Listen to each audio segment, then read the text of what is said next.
Hello students, in unit 5 Newton second law of motion मैं एक बार फिर से यहाँ पे समझाने जा रही हूँ, क्योंकि जो वीडियो है लास्ट वीडियो उसमें ये थोड़ा ब्लर दिख रहा है, तो मैं ये आपको ऐसे लिखा हुआ ही एक्सप्लेन कर देती हूँ।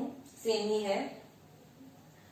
लॉ है the rate of change of momentum a body is directly proportional to applied force. The rate of change of momentum of body delta P is directly proportional to applied force and takes place in the direction in which the force is act. ये हम आगे समझते हैं।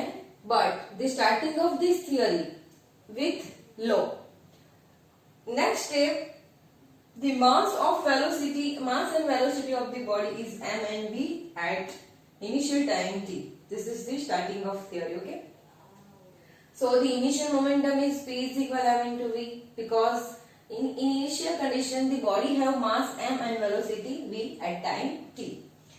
Now if the force F is applied, why we can apply force? Because from the first law of motion, if net external force is 0, then body is remains continue rest. Okay, so we can apply here force on the body for interval time delta t, then the velocity of a body of mass m is changed from v to v plus delta v. Clear? Now, so the change in momentum, यहाँ पे difference किस में आया? Velocity में। Velocity initial condition में v थी, and after applying force the velocity is changed from v to v plus delta v. So if the velocity change, then momentum change. So we can write here delta p is equal m into delta v. Okay, delta p is equal m into delta v. Equation number 2. Now from second law of motion, F proportional. Here this equation is coming from this law. The rate of change of momentum. The rate of change of momentum is directly proportional to applied force. Directly proportional to applied force. So F चले छे, F proportional delta P divided by delta T. Clear?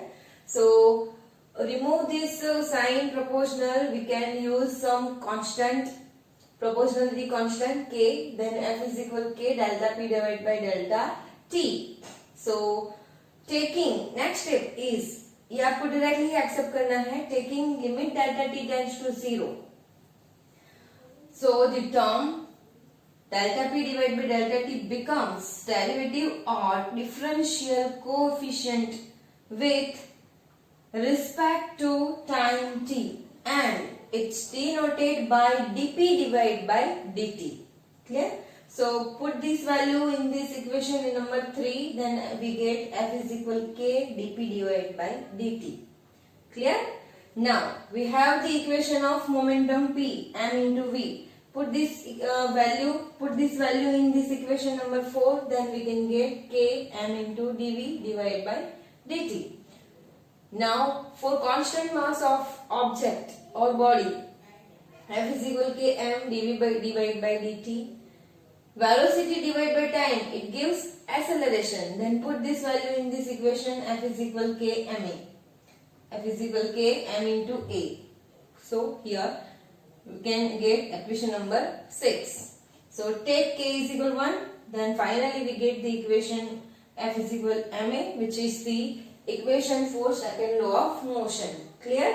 Now unit of force is Newton, because this law is defined by Newtons. SI unit of force kg into meter per second square. Kg for mass, meter per second square for unit of acceleration. And MLT form of F. मास यानी m1 और acceleration का तो आपको पता ही है m0 l1 t minus 2, तो वो हमने लिख लिया है. Okay, so this is the IMP for 3 marks. तो आपको ये थियोरी समझ में आ गई होगी, आई होप. अच्छे से लिख लो नोटबुक में और पढ़ो, प्रैक्टिस करो. Thank you.